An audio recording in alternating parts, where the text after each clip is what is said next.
Hey, it's Jeff Zito, and thank you for checking out yet another episode of the Celebrity Jobber podcast. We take a look at celebrities and look at what their first job was and maybe their big break. And, you know, if their big break never happened, who knows? Maybe they'd still be at that first job. Maybe not at the first job. I always think that, people's first jobs are pretty interesting. But who knows what would have happened? You can hear all my past guests on celebrityjobber.com.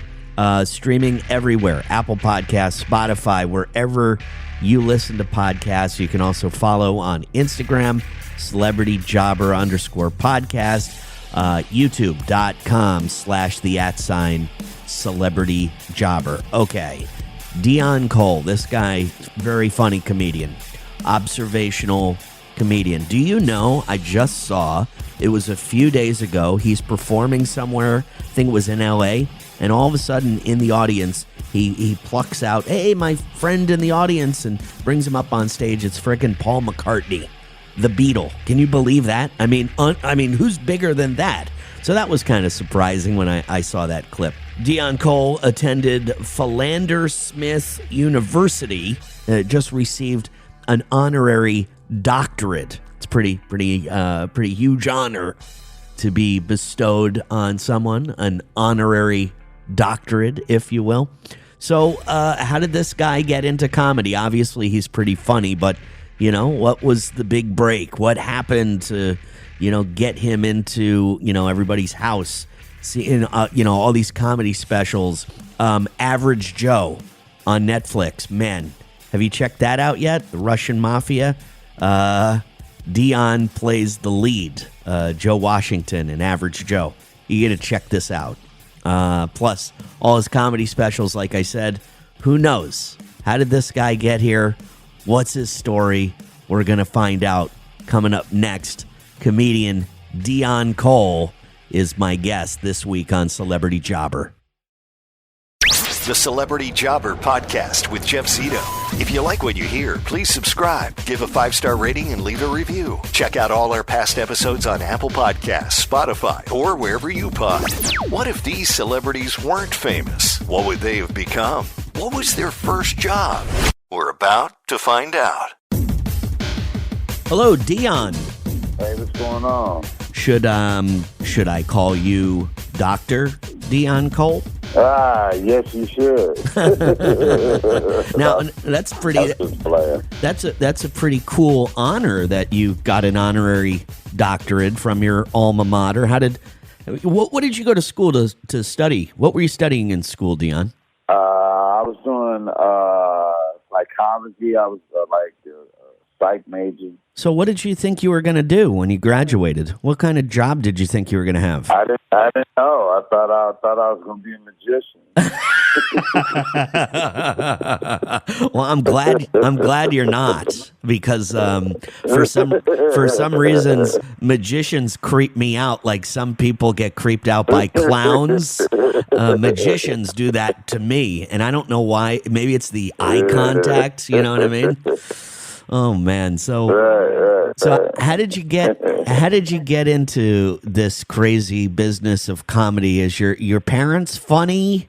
Did you have it in your blood? Oh no, it was none of that. Definitely none of that. It was just a friend of mine bet me to go on stage, man. My friends always looked at me for thinking differently about things, so.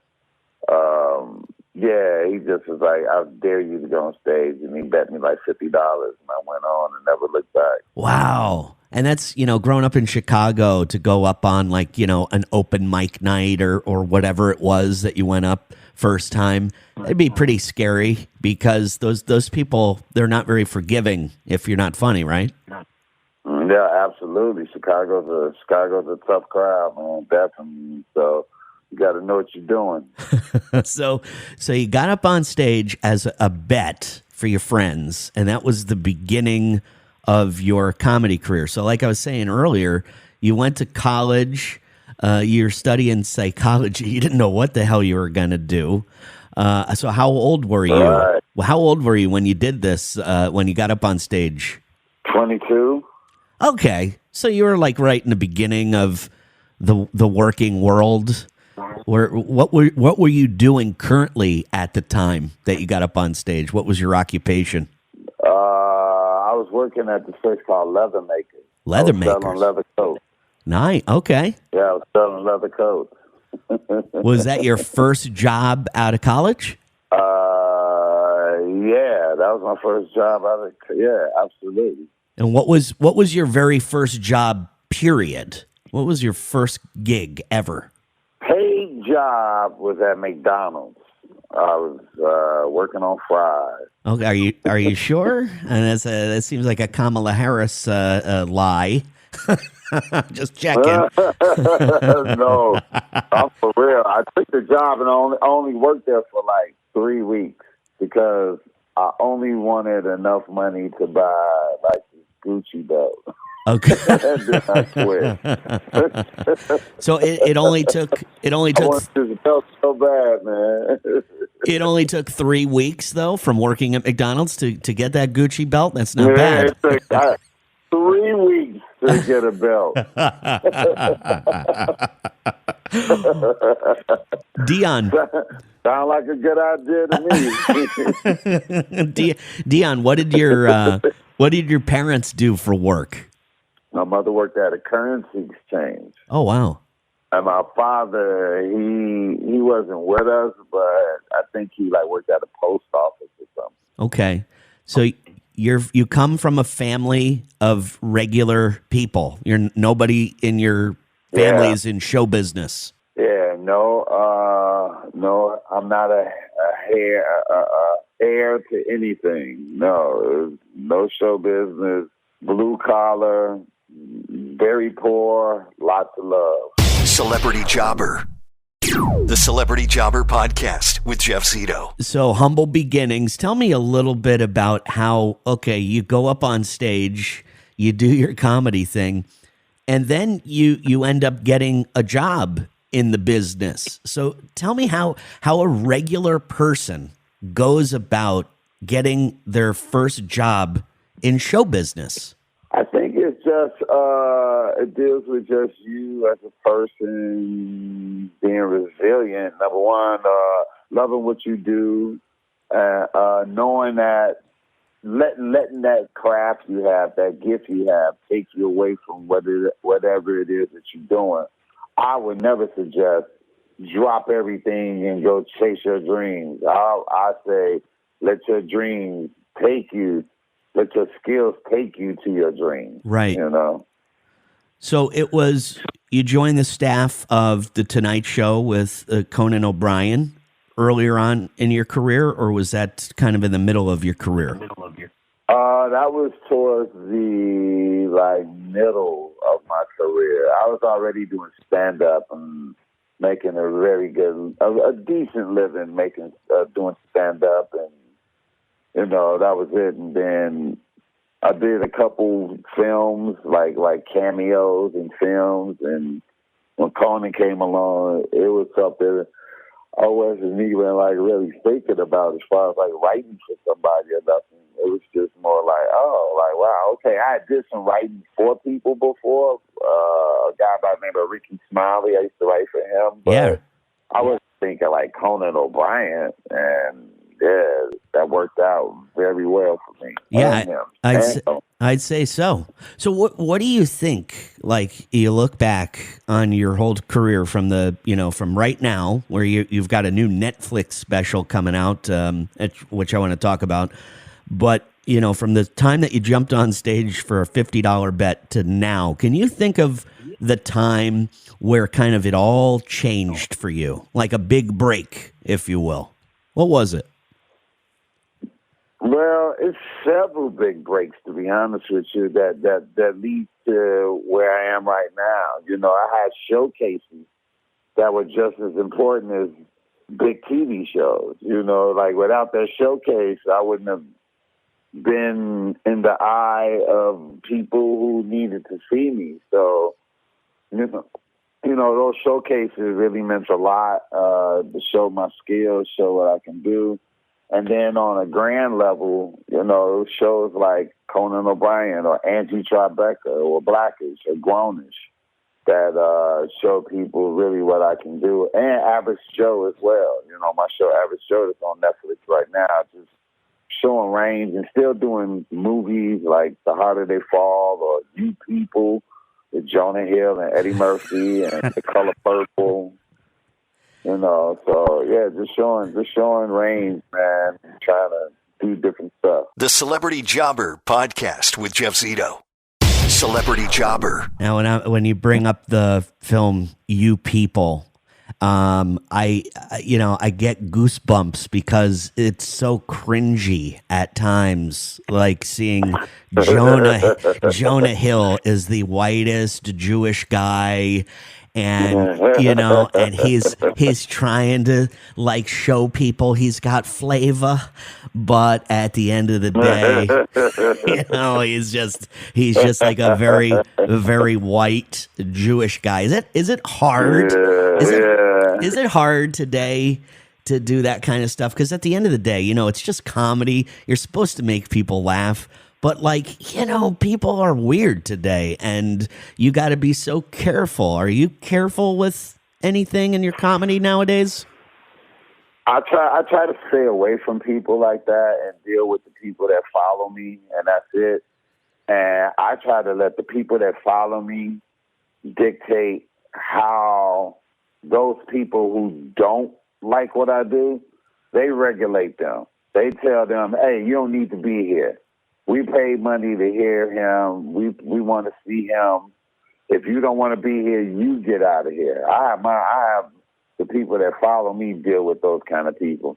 It's not even me, because it's their money that they're spending and their babysitters that they're getting to come have a good time, to have one person come in there and they feeling about something that's being said or trying to take a stance on something. Yeah, but yeah, the people that come, my followers, man, the people that love what I do, they handle that. They handle those kind of people. That's cool. When did it all change, Deon? Like, did you notice, was it around COVID where people started just getting super sensitive to everything? Like, when did it change?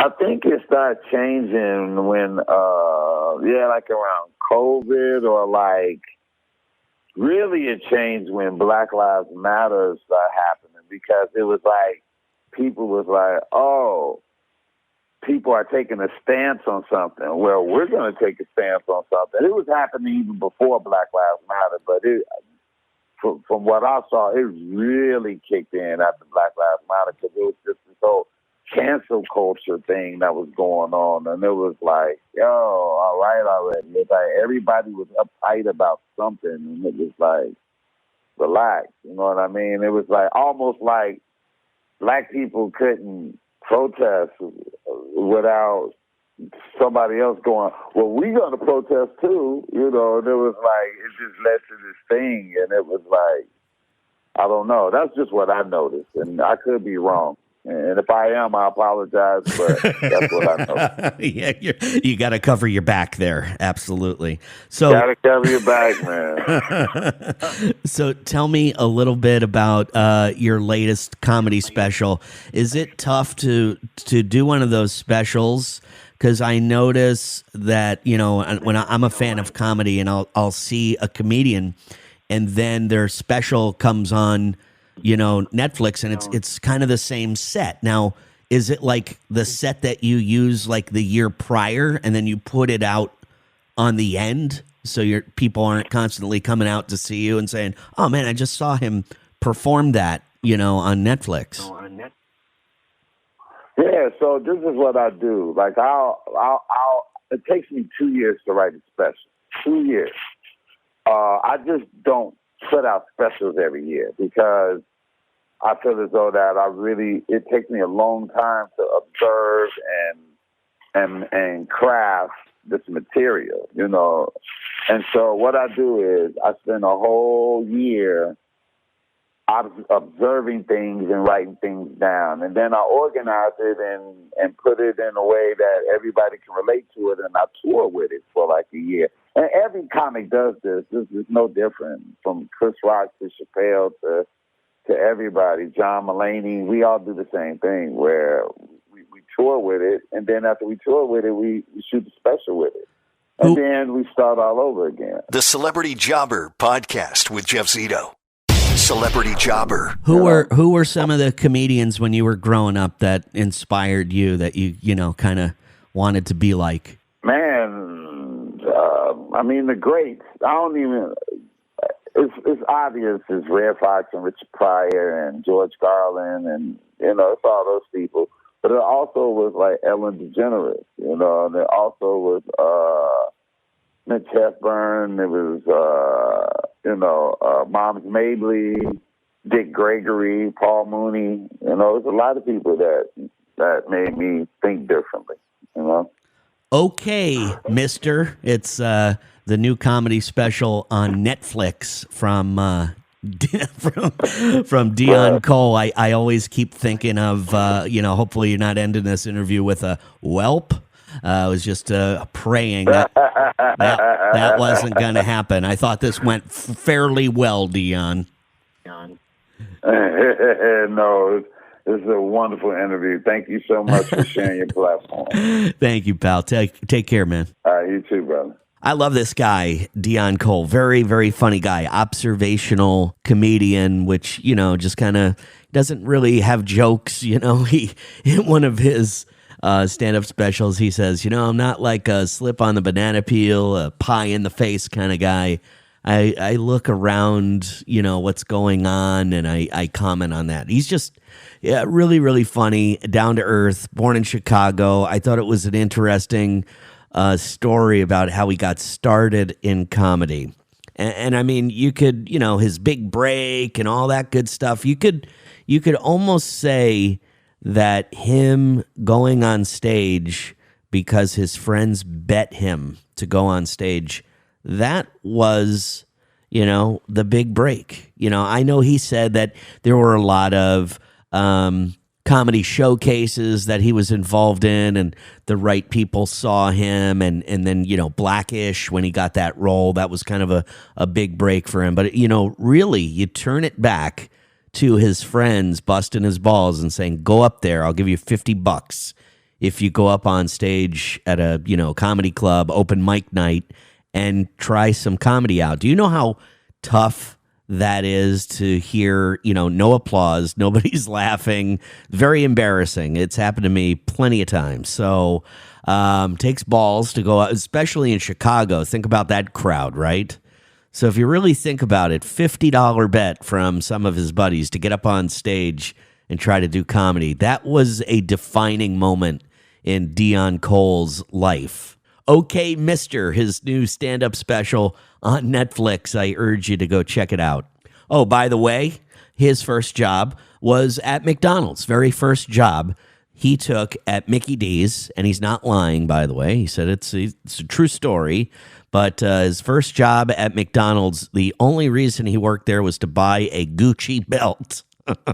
3 weeks is 3 weeks is what it took him to save for that Gucci belt before he left McDonald's. And then, you know, out of college, his first job was selling leather coats at some leather store. So anyway, very funny guy. I'm such a big fan of Deon Cole. And thank you so much for checking out the Celebrity Jobber podcast, streaming on Apple Podcasts, Spotify, wherever you listen to podcasts. Please, I beg you, I don't want to beg and sound, you know, desperate, but please, a 5-star rating would be great. Subscribe, leave a review. All the past episodes are on celebrityjobber.com. You can follow on Instagram, celebrityjobber_podcast, and youtube.com/the@celebrityjobber. So excited for next week's episode.